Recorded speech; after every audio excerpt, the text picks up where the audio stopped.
What if your greatest misconception about discipline was the very thing holding you back from mastering it? Most people envision discipline as a battle, a daily fight against a weaker version of yourself, fueled by grit and endless willpower. That image is not only exhausting, it's completely wrong, and it's the fastest route to burnout. Stoic philosophy reveals a profound shift. True discipline isn't about conflict, it's about clarity. It's about engineering your life so that the correct action is the most natural one to take. When you see it this way, you realize it's not a mystical trait you're born without.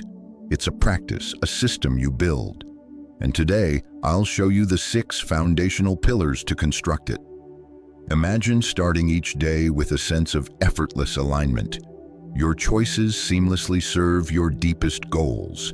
No internal civil war, no guilt, just forward motion. This is the power of a disciplined mind, mastered. If you're ready to exchange struggle for strategy and excuses for enduring progress, you are exactly where you need to be. By subscribing to Stoic Mindset Mastery, you join a community committed to building lives of intention, not reaction. Your first step starts now. Pillar 1. Build systems, don't worship willpower. We misunderstand discipline from the very beginning. We treat it as an innate quality, something you either possess or you lack. This belief is a trap. It frames every lapse as a personal failing rather than a design flaw. You've felt this, swearing you'll change, only to watch old patterns resurface when pressure mounts. This cycle isn't a sign of weak character. It's a sign you're using the wrong tool. Willpower is a limited resource, draining with every decision. Relying on it is like trying to heat a house by burning the furniture. The Stoics offered a wiser path. They viewed discipline not as a daily battle, but as the natural result of a well-ordered life. Marcus Aurelius wrote, "The happiness of your life depends upon the quality of your thoughts." This is the core. It's about sovereignty over your inner world, your environment, your routines, your focus. You shift from forcing good decisions to architecting contexts where they happen almost automatically. How? Start with your physical space. If your goal is healthier eating, the system isn't white-knuckling past the cookies. It's ensuring those cookies aren't in your home to begin with. You haven't exercised willpower. You've designed a better default. Want to write daily? Leave your notebook open on the desk. The system removes the friction of starting. Discipline becomes less about heroic effort and more about intelligent preparation. You are not fighting your nature. You are arranging the world to work with it. Pillar 2. Remove, don't resist. This follows directly from the first pillar.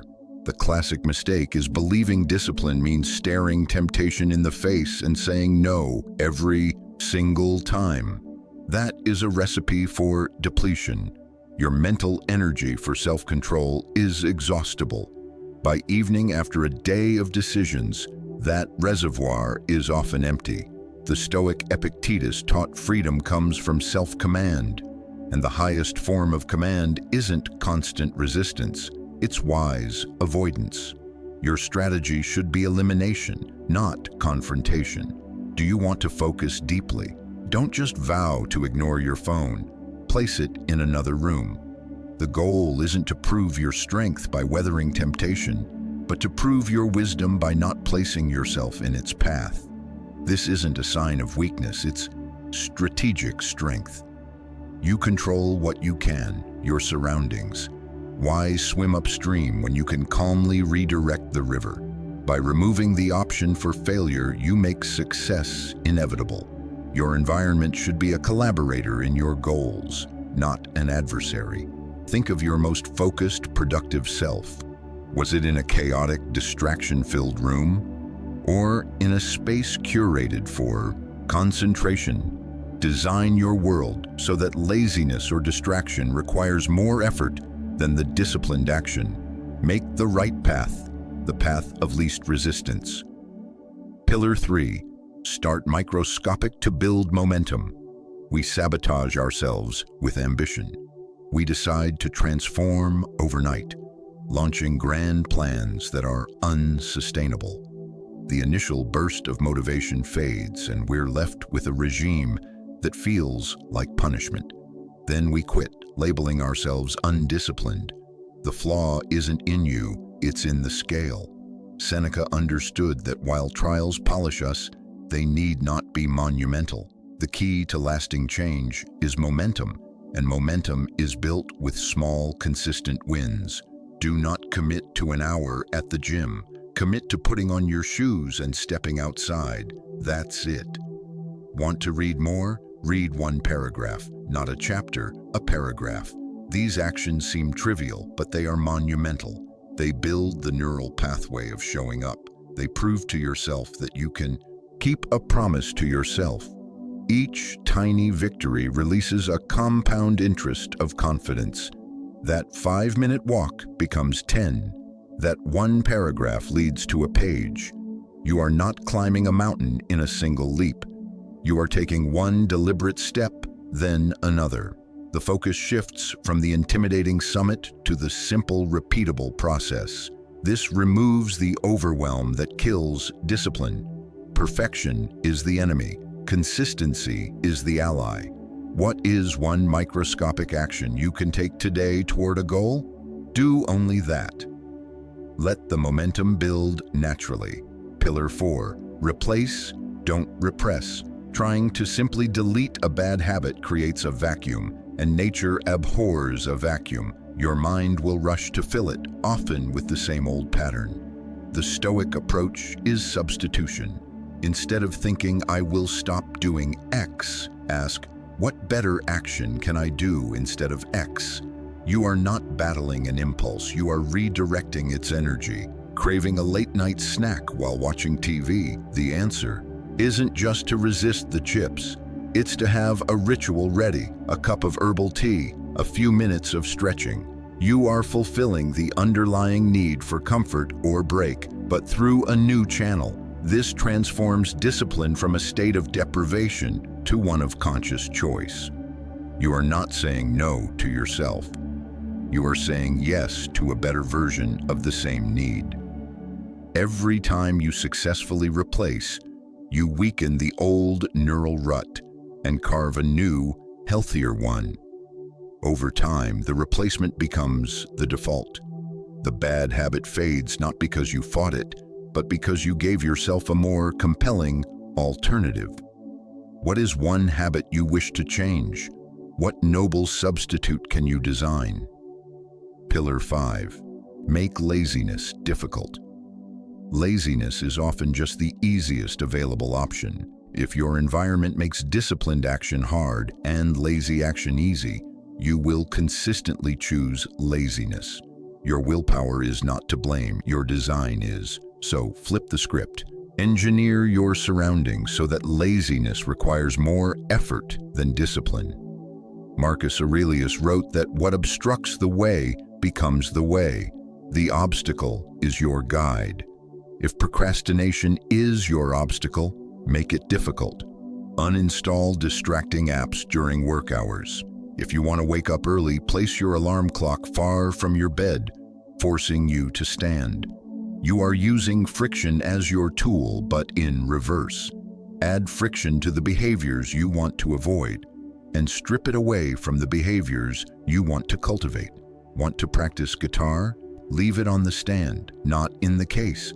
The 1-second decision to open the case is often enough to stop you. By making the lazy choice inconvenient, you make the disciplined choice the obvious, easy one. Your environment should work for your future self, not against it. Audit your space. Where have you made it easy to be distracted? Where can you add a simple speed bump to inertia? Pillar 6. Consistency over perfection. This is the master pillar that binds all others. We abandon discipline because we expect a straight line of flawless execution. The moment we slip, we narrate it as failure and often quit. True discipline isn't about an unbroken streak, it's about an unwavering return. Seneca lamented not the shortness of life, but our waste of it.